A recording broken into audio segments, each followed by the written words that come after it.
Everyone, welcome to another exciting comics loving edition of Words, Images, and Worlds. On this episode, delighted to be talking with creator Chris Saloff, also known as Christopher Michael. Christopher, welcome. Thank you for coming. Thanks for having me. Glad to have you. Glad to have you. I'm noticing your shirt that says "Fueled by Rage" and a few other things. Metal. Oh, love it. Love it. Body Fueled by rage, dysmorphia. metal, Love and it. body dysmorphia. Love it, love it. Now I'm going to like Murder Falcon places in my head at the moment, but you know. Yeah, it was a shirt that popped up on my Facebook a few weeks ago, and I was like, you know what? I am fueled by all those things, so I want that T-shirt. Awesome, awesome. We'll have to ask about some creative fuel as we go through the episode. I typically ask about origins because I know we're talking about Crit, which is currently funding and out in the world. But what connected you with comics and storytelling? Uh, let's see. Well, I just realized my mic is all the way over here. I don't know if you can hear me well. I'm Oh, gonna actually, yeah, yeah, but that'll be even better. there. Is that better? Can you hear me better now? It seems to be about the same, but we'll take it. Whatever's Okay. comfortable. Um, can you hear me now? Is a good question. hmm So, what got me into comics? Making them or reading them? Let's start with reading them. I'm an English teacher by day. When I'm not hanging out in this tiny Zoom space with this bookshelf, I teach English. So I'm always interested in readership. So I got into comics when I was a kid, like most kids in the 90s. My first my first comic book that I ever read was Ninja Turtles. I have one of the black and white um, comics from a long, long time ago. And I do remember I remember a lot of my childhood, and one of those moments was in New York. I was visiting a great cousin of mine, and my dad had gone out and brought back this, trade paperback that it was Ninja Turtles. And hmm hmm I didn't know much about comic books or anything else, but it had cool pictures and it had like turtles fighting things. And I was like 6 years old, and that was the coolest thing I'd ever seen. So um, I loved it. I still have it. It is upstairs. It is worn out, pretty beat up. hmm And then after that, I got into, Batman and X-Men and all the fun, action comics that were coming out at that point in time. And then Image happened and, Young Blood, Wetworks. I'm a team book kind of guy. I really Yeah. like the team books. So I was really attracted to like Wetworks, especially because those guys were like gold and shiny and huge and just ripped. And I hmm was like, oh man, how do I make it look like I wear shoulder pads for a living? Like Right. I remember with like holding action figures in my bathroom and going, how does that happen? Um, decades later, I figured it out, and you know that doesn't work. Um, and then I got to Spawn because you can't like Spider-Man and not like Spawn. To be honest with Yeah. you, the design and it's just a really dark Spider-Man story sometimes, and I really liked how Todd drew Spawn. hmm The Shoelace books were fun, and all those books were just like they were just fun to read. I hear a lot of people talk about the quality of the storytelling, and I'm like, didn't matter to me. Yeah. People were fighting, women look cool, dudes look cool, big guns everywhere, pouches and muscles on muscles on muscles. Yeah, it was fun. And that's the Um, 90s in comics right. right there. Like I look back and I read some of the Claremont stuff, and I'm like, there's a love triangle going on over here that I definitely didn't pick up on as a kid, and like hmm all the subtle adult references that are in there that I never cared about. I just wanted to see Wolverine stab a robot. Yeah. Um, so that like my favorite, and I'm probably gonna get destroyed for this one. One of my favorite runs, and one of the runs that actually I ended on was Age of Apocalypse. Yeah. Yeah. All the art looked awesome. All the redesigns were cool. I had all the action figures, and then after that I got out of high school, and right out of high school I started working in music, and I actually wound up touring from the time I was around 19, 20 all the way through 25, 26. Oh, wow. So I didn't really read comic books. I would read them here and there when I saw them, but I was a starving artist. I was homeless for a while. Wow. Lived in a van, you know, did the starving musician thing for quite a while. And right around 2012 was when I first actually got a place to live again that was steady, and I wasn't living on a futon or a couch. And I picked up New 52. I got into that for a while. And I remember reading and going, man, this isn't the story I remember, but that's cool. And I went back to X-Men and I'm like, this is not the story I remember. Hmm. And honestly, like the X books and stuff kind of fell off for me. Image, I didn't even realize had like just disappeared from what it was that I knew. And my interest in comics was there, but it wasn't the same. I was just Hmm. reading a lot of old books for a long time. And so that's my comic book history, but that leads into um, my comic book, which is actually completely based off of a Dungeons and Dragons game. But love it. Yeah. So my friends and I in 2010, we played every Sunday, and I was huge into, D&D. It was just so much fun for me. And we always wanted to try playing superhero D&D, but it never worked. We couldn't figure out the balance for it because superheroes by nature were just overpowered. Hmm. Hmm. And in 2018, I figured it out. It's very simple. The characters are super. If you take cleric, bard, any of those characters, they're super if they're the only ones. Hmm. And then make the rest of the world normal. And all of a sudden you have superheroes. And it's balanced because they're the only ones with those powers. And you don't have to scale them above other things to make them super. You Hmm. just level them normally and they're there. And it's easy to create threats and things like that. So I just called the guys and said, hey, you want to get the band back together kind of thing. And we played one session. Now, some of us hadn't talked in 10 years, some of us hadn't hung out in 10 years. We just had, maintained relationships maybe on like social media or through spouses. And we it just was so much fun. We talked about it for like 30 days. Yeah. And then I wound up kind of just sketching some of it out. Now, mind you, I Hmm. didn't know how to draw. I just had a drawing tablet. So I was watching TV and I was bored and I was like, oh, well, that would kind of look like this and this would kind of look like this. And that turned into an actual comic after about 30 days, maybe a little bit longer. Um, and I was pretty happy with it. I didn't plan on doing anything with it, to be honest with you. It was just something I had done to give back to my D&D players as a, hey, this is kind of what I envision that session going like.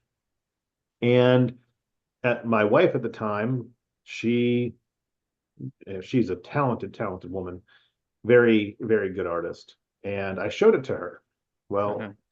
prior to us being married, we were friends for a long time, like 11 years. So I had known her 15 years at that point. And she flipped through it, handed it back to me, on the tablet, turned the TV back on and said, it's okay. And that kind of lit a fire under me. Yeah. You know, I was like, just okay. I just put all this time into it. I don't even know how to draw, and it's just okay. So the next day, I went out and spent a ton of money on an iPad Pro and the all the software for Clip Studio and Procreate and all that comic book stuff. Hmm. Hmm.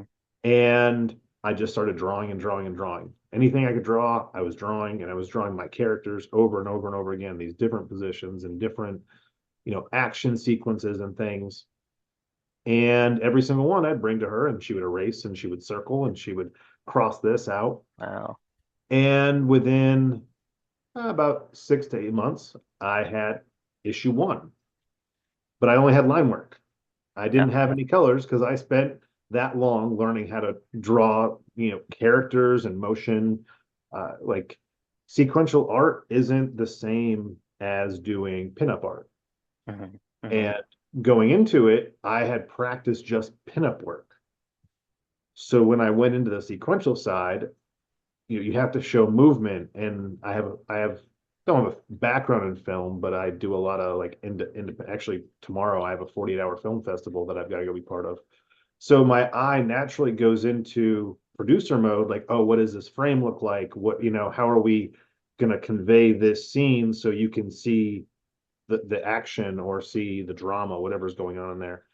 Wow. And it was just very hard for me to switch from, oh, I just drew for months on this, on pinup work, and now I have to figure out how scene to scene it changes and how the background has to look. That Mm-hmm. was so much work that I never thought about colors. So I get into the coloring side, and a friend of mine, tattoo artist, was like, "Oh, I use Procreate all the time. I can color for you." And so he does a couple pages, and he calls me and he says, "Hey, so my twins were just born, and it's 2020, and the world's shut down, and life is chaos. I can't complete the book." Yeah. Yeah. So my players, I'd gone to them, and I'm like, "Man, I suck at coloring." Like it was pretty bad, and I was like, "I don't want to give you something that's bad." So they said, "Well, why don't you try Kickstarter?" I'm like, "What's Kickstarter? What's crowdfunder? What are all these things that I don't pay attention to?" And the kid was like, "Well, he gave me the a Wayne's World speech. If you build it, they will come." Hmm. Hmm. So I made a Kickstarter page. I had no Instagram. I had no intention of this being anything other than one book that I gave my friends and maybe showed some of my family. Well, I go to Kickstarter, and actually, for some reason, I pulled up the first Kickstarter today, and for some dumb reason, I made a goal of $1,500. I didn't need $1,500. I needed about 500 maximum to get it done. I found a Hmm. colorist. She was like, if you can put the flats in, I can do everything else. And I can flat a book just fine. It's the shading and the details and all the texture stuff I just didn't understand at the time. And so I just, after researching Kickstarter, put $1,500 because it said, if you put too low of a goal, people won't fund it. If you put too high of a goal, people won't like it. So a good medium is 1,500. Hmm. Okay, cool. 1,500 bucks. If I get 1,500, I can get t-shirts. I can get all this cool stuff made. Well, we raised right around 500, $600. Actually, I think it ended right around 750. And there was about 30, 40 backers that went on there. And mind you, that was just word of mouth. I didn't even put it really on my social media until the end. Hmm. I Hmm. was just utilizing Kickstarter, and I think I paid like a Kickstarter marketing person to do something, and it didn't fund, so I didn't get the money. And a buddy of mine I had just posted on Facebook like once or twice, he's like, "What is this?" And I'm like, "Oh, I'm making a comic book. I just need to get it colored." And I was like, "Really, only need about 500 bucks, but we didn't get it, so I'll figure something out." Hmm. And he's like, "You only need 500 bucks." And now this guy's super wealthy on his own. He just sends me 500 bucks on Facebook. Wow. He goes, "I'm sitting on a private jet." He got into um, marijuana fields real early, so he has a lot of money. And Wow. he's like, "Dude, I have more money than I know what to do with. 500 bucks. Go chase your dream, have fun." He's like, "Everything that you do, you always put 100% into, so I know it'll be good." Nice. Nice. So I went right back to Kickstarter. I messaged every single one of those backers and I said, "Hey, you're getting a free book. Somebody else paid for it, but you believed in it. You have no idea who I am. As a thank you, I'm giving you the book." So colorist gets it done. I find a printer, do stuff. It releases July of 2020. So I'm literally on year 4 right now. And I, like I said, I just wanted to do one. I put it out on my Facebook page. I built like a website and I sold 100 copies on the website. Didn't even think it would be a thing people cared about, but people did. I'm like, cool, I made a comic book back to life. You Hmm. know, where's issue 2 coming out? Oh, wow, I got to do an issue 2 now. Hadn't really thought about that. And it was just a snowball effect. And so now we're 4 years in, 8 issues later, and still rolling. It's going to be about 42 issues long. The story's complete, done, recorded. Everything that you read in the book is recorded at the table, and then I listen to it over and over and over again. Actually, today I was listening to the end of the book I'm working on right now because there were pieces that I kind of forgot, and they're hilarious. So I listen to them to get like a storyboard idea, and then later on I'll go back in and re-listen to certain pieces because there's a lot of stuff that gets lost in translation. And then I send it to the guys. They sign off on it, send it to a few other people that I trust. They give me some input, and then I just draw it out. And I've colored now 2 books on my own. The second book definitely way better than the first book. And the only reason I won't do it myself anymore is because of the amount of time it takes to color a book versus having someone else that really just colors. Hmm. Hmm. And so I got my friend Lewis took over colors for this book and moving forward. And the process is just so much cooler for me now that I have like a partner in crime in the coloring section. And yeah, so that's my journey. It was like more of a accidental thing. I never planned on being a comic book artist, writer, anything. It Hmm. just kind of happened. And I'm in all Love these it. groups with guys who are like, oh, my character, I've had him in my head for like 40 years, or I've been working on this story for 10 years. How'd your story come about? And I'm like, I tried to kill my friends in a game. Like, so what's your story about? I'm literally actively trying to kill my friends in every single book. And thus we have the role-playing game, which I imagine leads to a great script kind of process of thinking about the conflicts, the balances, and how things work out. I've gotten a lot of positive feedback on the story. Um, One thing that I love about it is that my friends' personalities really shine. They Hmm. shine so much that people will know some of them in real life. And this actually happened. One of the characters, his wife went to work, and one of the guys that she worked with was talking to her, and he goes, "Hey, I'm reading this comic book, and there's a character that really reminds me of your husband." And she goes, "Well," and I don't know this guy. We don't. None of us know him. She just works with him. Uh-huh. Uh-huh. And he goes, "Oh, it's this comic called Crit." And she laughs and she's like, "That is my husband." That's And hilarious and so awesome. right, like when we heard that, I was like, well, that's good writing on our part because we've brought so much of your personality to the character that people recognize you in the character.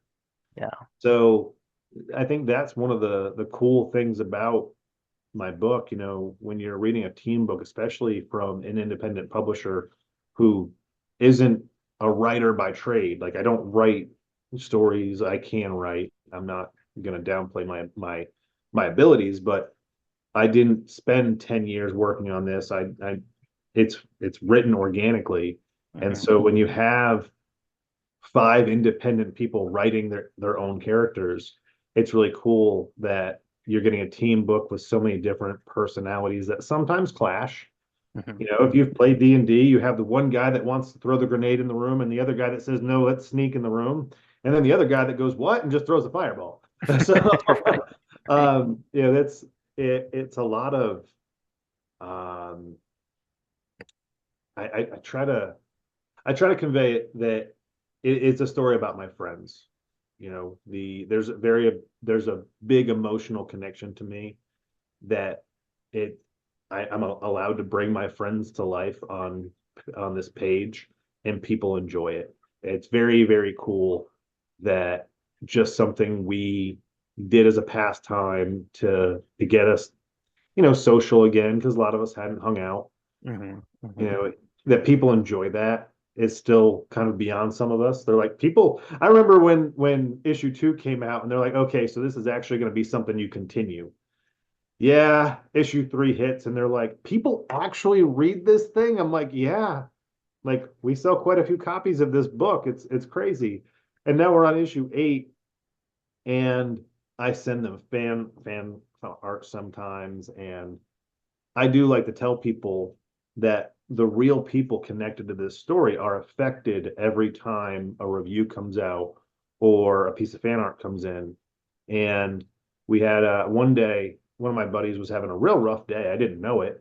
Hmm. I had just gotten a plethora of like fan art of his character. And I got into our group chat and I said, "Hey, check this out. I just got all these in today." And he calls me and he's like, "Dude, I was having such a bad day, and then I opened this up, and he's like, I'm not even gonna like talk about the quality of art because some of them were clearly better than others. You have like, sometimes little kids sending stuff in. He's like, Hmm. just the fact that people take time to draw my character, like Yeah, their time to draw me on a piece of paper or on, like he goes, that just made my day so much better. that's awesome. That's so So awesome. it like transcends just a normal reading of a book or having like a character that you like those are real people and Hmm. that's their character that they've put a lot of work into because when we started this story a lot of them hadn't role played in a long time. And if you've played Dungeons and Dragons, role playing is a big piece of it, unless you're just going from combat situation to combat situation.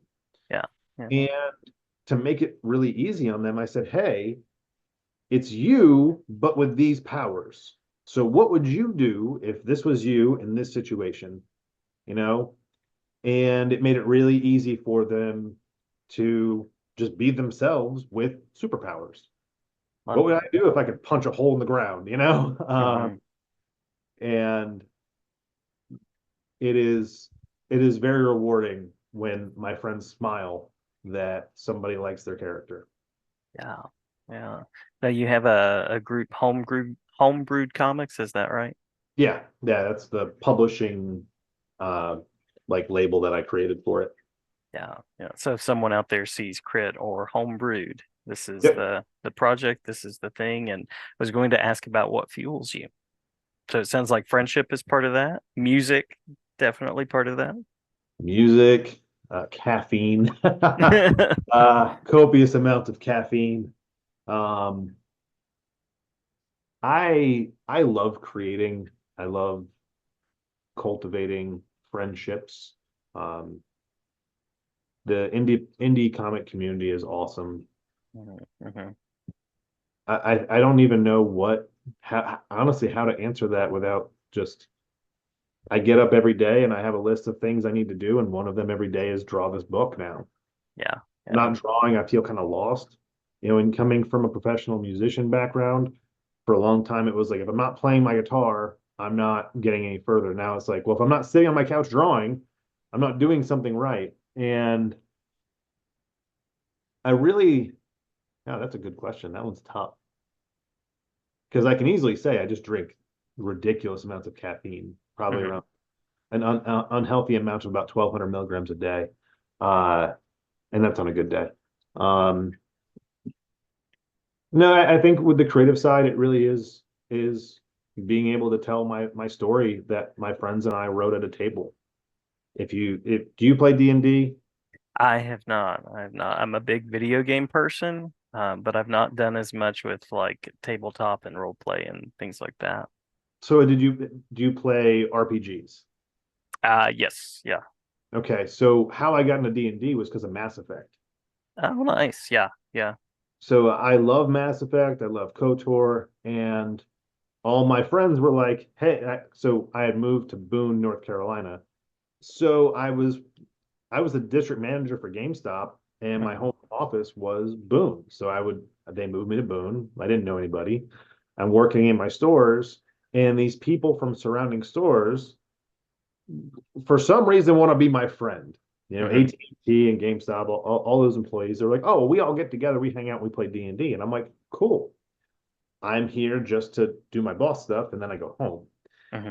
Like I don't want to play with the nerd stuff. I want to go home, play video games, and be by myself. I have ridiculous anxiety and stuff like that. So the idea of playing D&D with utter strangers gave me a panic attack.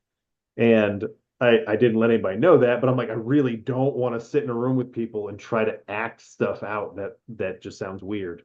Hmm. And they Hmm. were like, well, do you play Mass Effect? I said, well, yeah, it's like my favorite video game. Okay, well, just be Commander Shepard.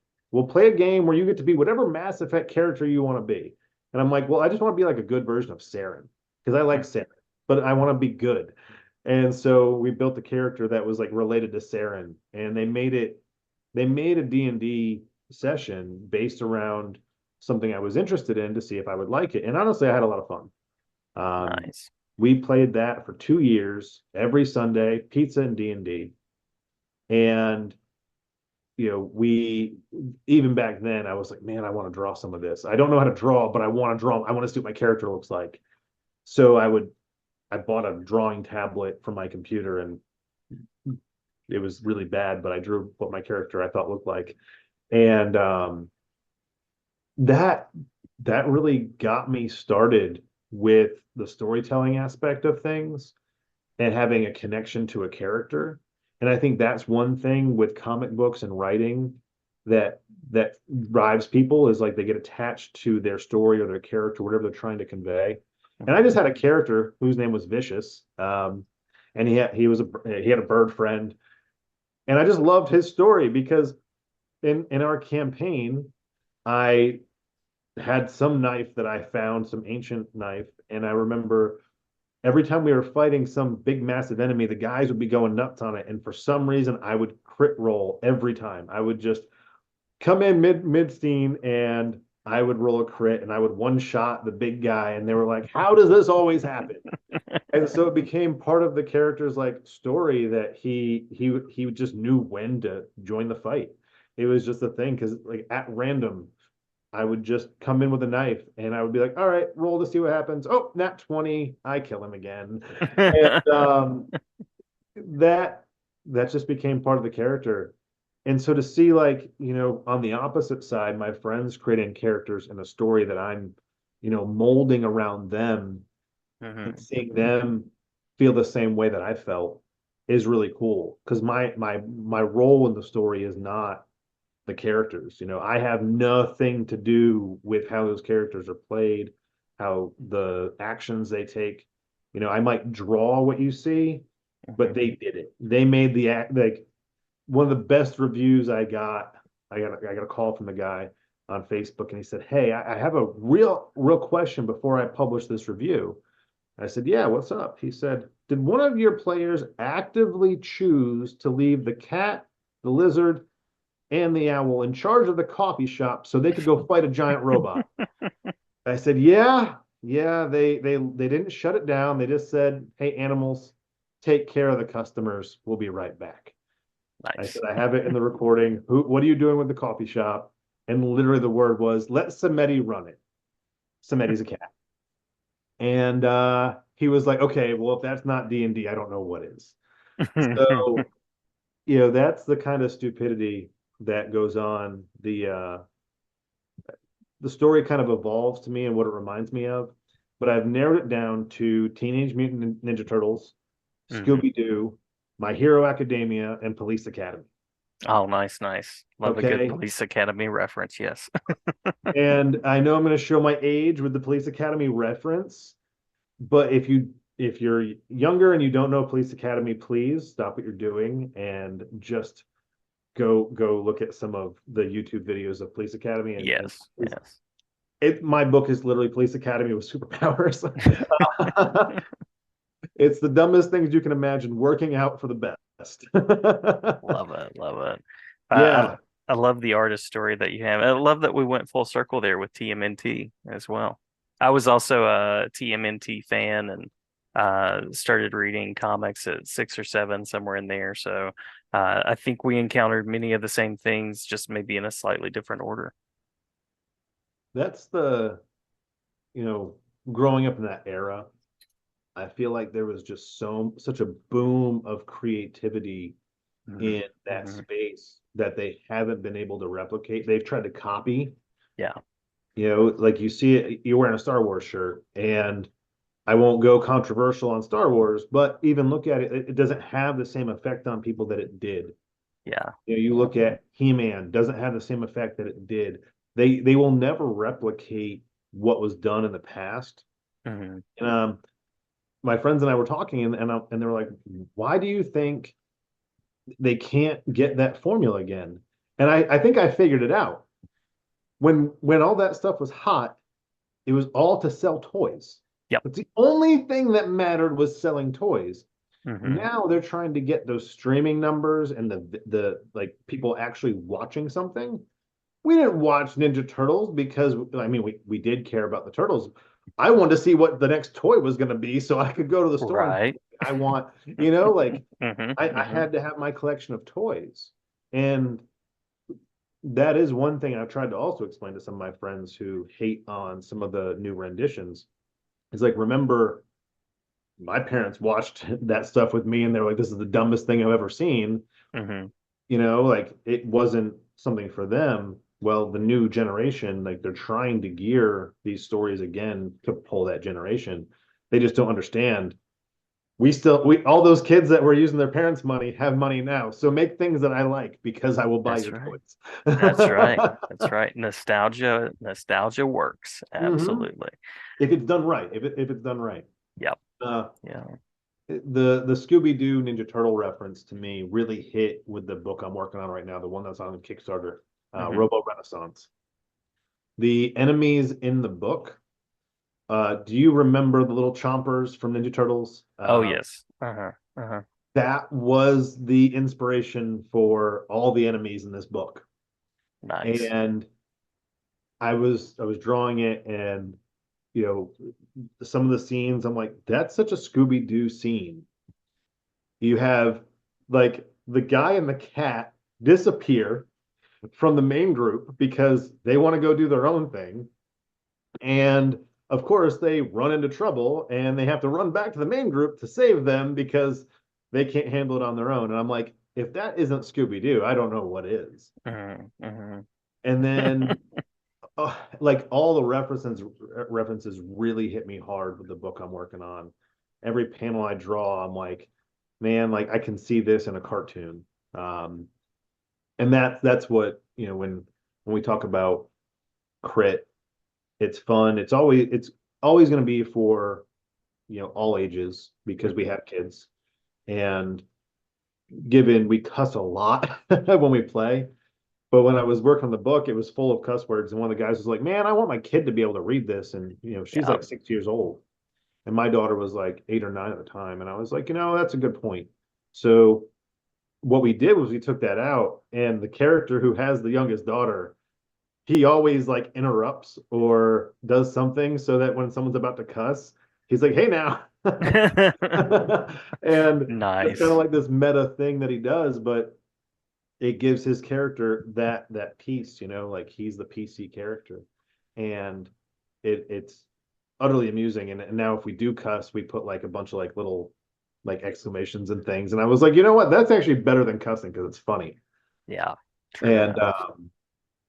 that also goes back to when we worked at GameStop. One of my employees refused to cuss to the point I would come into angry notes from him where a cuss word should be, it would be dollar signs and exclamation mark, little stars. And I'm like, okay, so I know what that is. And when we put it in there, they're like, man, that's Kyle's writing right there. I'm like, yes, it is. That is awesome. Awesome. Awesome. Well, if I'm a listener out there and I want to know about the book, if I want to follow you, if I want to check out and support, of course, there's the Kickstarter link, but other spaces that we might share. I'm mostly found on Instagram at Homebrewed Comics. That's like my home as far as social media goes. You can find me on Facebook. I don't use Facebook as much. Um, so I would stay off of it because if you message me, it will be a while till I get back to you there. Hit me up on Instagram. And I have a website, homebrewedcomics.com, which does have links to all of my social media stuff, to my Twitter, which again, I don't use, but I get notifications on Twitter. I don't get them on Facebook. So if you message me on Twitter, I will respond to those.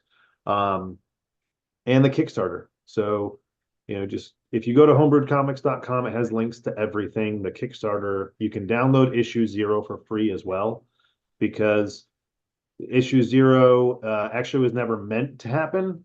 Mm-hmm. A friend of mine saw that issue that I told you about that was just okay.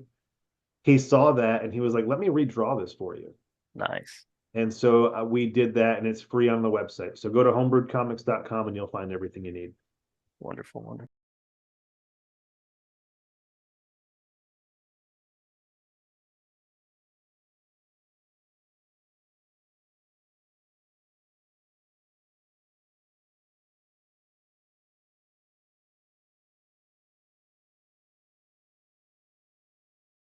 I was just gonna say I love the all ages.